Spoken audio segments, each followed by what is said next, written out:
You've got the question of, well, what kind of product is it that the 0 day was found in? Because when you look at like a ServiceNow, they've got on-prem customers and cloud customers. So they do need a little more time because the on-prem customers aren't getting that automated patching in. So we have to allow like a certain amount of days for that on top of the original timeline, like 30 days. And then if it's being exploited in the wild, I mean, if it's being exploited in the wild, as part of as error process at AppOmni, that is definitely that holds weight, right? If it's being exploited in the wild, then that absolutely holds weight, and that should rapidly reduce that timeline down. And I do think that most of the major cloud platforms and like all those big names, your Google or Microsoft, do take those more critical vulnerabilities a lot more serious most of the time. I'm not saying to get it right every time, but from my previous interactions with ServiceNow, like they've patched critical 0 days within a couple days.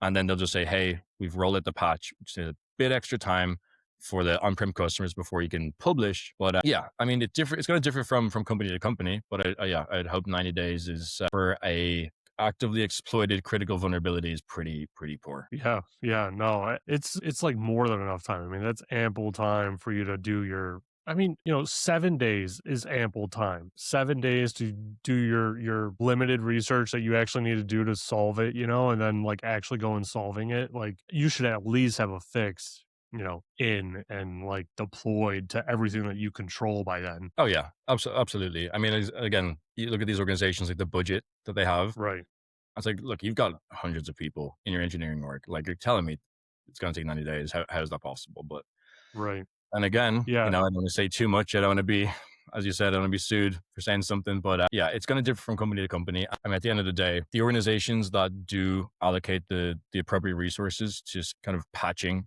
those findings, and internally they've got bug bounty programs built out, right? Disclosure policies, all of that. Like they're going to end up getting more reports in, and that's more vulnerabilities that have been found by ethical hackers, and that's a safer product. So if you treat the researchers well and you take them seriously and you don't dilly dally when it comes to fixing those problems, it's only going to benefit you at the end of the yeah, day. yeah. I feel like at some point, I don't know. It's crazy. I'm coming up to the end of my dissertation, and like I just feel like as soon as I'm done, like I'm gonna start going down the offensive side. Starting to be like a security researcher a little bit more, and doing all that stuff. Like I'm already like planning out, my lab environment and all that stuff. So I'm excited to dive more into it.